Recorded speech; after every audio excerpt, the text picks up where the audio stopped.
वैदिक काल के बारे में आप थोड़ा बहुत जानकारी प्राप्त कर चुके हैं या जान चुके, पढ़ चुके हैं। वैदिक काल ऐसा काल है, वैदिक का मतलब क्या?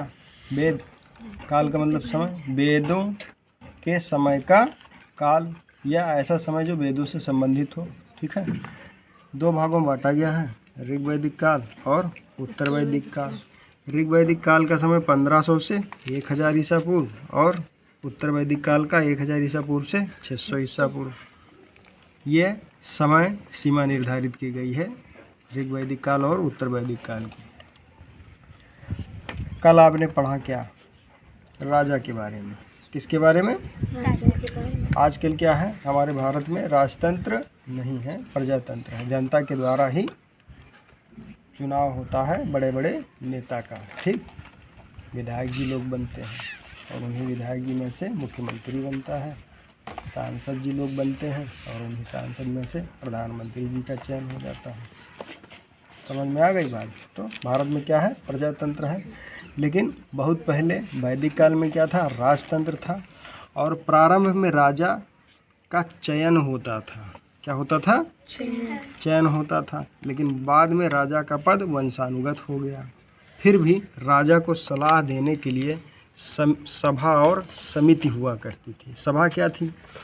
सभा में कुछ विशेष लोग, जैसे गांव में क्या होता है कि जब झगड़ा हो जाए तो जो बड़े बड़े लोग होते हैं, संपन्न होते हैं या आयु में बड़े हों, वह सब लोग क्या, पंच का काम करते हैं और जा कर के झगड़ा को निपटा देते हैं। ठीक, तो ऐसे ही उस समय क्या था, वैदिक काल में सभा में से कुछ विशेष लोगों को चयन किया जाता था, चयनित करके उनको विशेष आसन पर बिठाया जाता था। 5-6 लोग हुआ करते थे, बाकी 70-80 लोग ऐसे ही बैठते थे सामान्य आसन पर। या आप इसको ऐसे समझें कि कुछ प्लास्टिक की कुर्सियाँ मंगा ली जाएँ 70-80 और 5-6 कुर्सियाँ ऐसी हों जो सोफ़े वाली हों, उन पे कुछ लोगों को बिठाया जाए। तो वह सब क्या होते थे, राजन्य के रूप में जाने जाते थे। और ये राजन्य बनते कौन थे? जिनके पास ज़्यादा गाय हो या ज़्यादा पशुओं को पालने वाले हो या जिनके पास ज़्यादा आभूषण हो, ठीक है, या ज़्यादा ताकत हो या ज़्यादा आयु में बड़े हों, अनुभवी हों, ऐसे लोगों को राजन्य का दर्जा दिया जाता था और जो बाकी लोग होते थे वो आम लोग होते थे। कहने का मतलब वैदिक सभ्यता क्या थी? ग्रामीण सभ्यता थी। इसके पहले आप पढ़ चुके हैं क्या? हड़प्पा सभ्यता, वो क्या थी? शहरी या नगरीय सभ्यता थी। अब आज हमको पढ़ना है राजा के शासन के बारे में।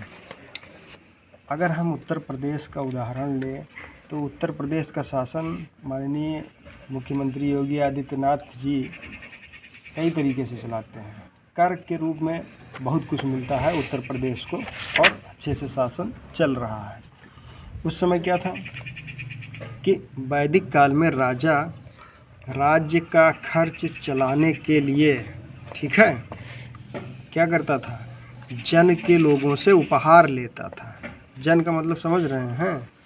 जन का मतलब राज्य, राज्य के लोगों से या राज्य की जनता से उपहार लेता था और उस उपहार को क्या कहा जाता था? बलि कहा जाता था। बलि। आजकल क्या है, बलि को दूसरे अर्थ में देखा जाता है। बलि का मतलब क्या हुआ कि किसी दूसरे को मार करके ख़त्म कर देना, बलि के रूप में देखा जाता है। लेकिन उस समय ऐसा नहीं था। बलि एक शब्द है जो उपहार से संबंधित है और वैदिक काल के उपहार के लिए बलि शब्द का प्रयोग किया जाता था। बलि में राजा को क्या मिलता था भाई? बलि में राजा को मिलता था अनाज, घी, वस्त्र, घड़ा, आभूषण, गाय। ये सारी चीज़ें बलि में राजा को मिलती थी या उपहार के रूप में राजा को प्राप्त होती थी। अब राजा साहब क्या करते थे? राजा साहब कुछ चीज़ों को अपने पास रख लेते और बाकी चीज़ों को क्या करते थे? प्रजा में बांट दिया करते थे। इससे राजा और प्रजा इन दोनों का जो रिश्ता या संबंध था बहुत ही मजबूत था।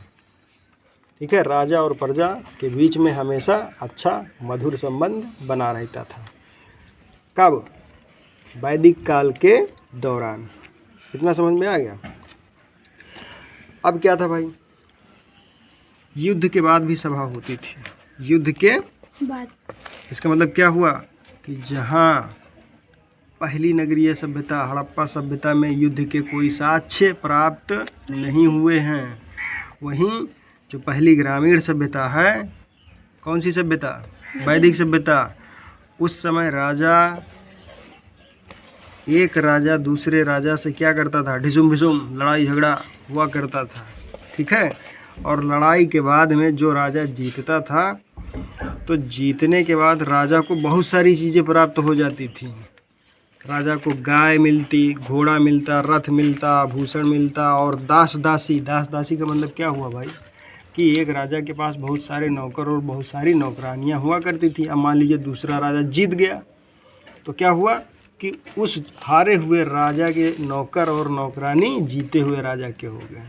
कुल मिला के ये सब कुछ किसको मिलता था? जीते हुए राजा को मिलता था। मतलब ये कि वैदिक काल में दास प्रथा का प्रचलन हो गया था, ठीक है।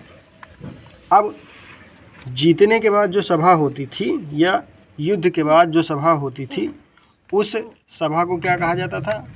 बैठक कहा जाता था।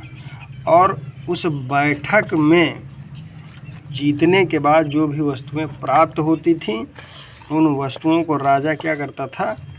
बांट देता था। सभा का मतलब क्या? बैठक।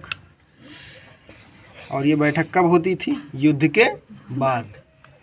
एक राजा ने दूसरे राजा से युद्ध किया, युद्ध में क्या हुआ? बहुत सारी वस्तुओं को उस राजा ने प्राप्त किया, जीता, और जीतने के बाद सभा हुई। सभा मतलब बैठक। बैठक के बाद क्या हुआ? बैठक के बाद राजा ने क्या किया? बड़ा हिस्सा अपने पास रख लिया, वस्तुओं का बड़ा हिस्सा जो उसने जीता।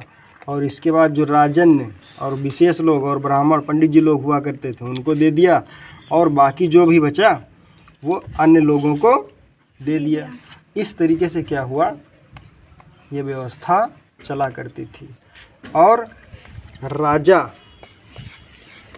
जो कभी छोटा हुआ करता था और अगर इत्तेफाक से उसने जीत लिया, ठीक है, 2-4 गांवों को जीत लिया, 2-4 कबीलों को जीत लिया, 2-4 राजाओं को हरा दिया, तो वो राजा क्या हो गया?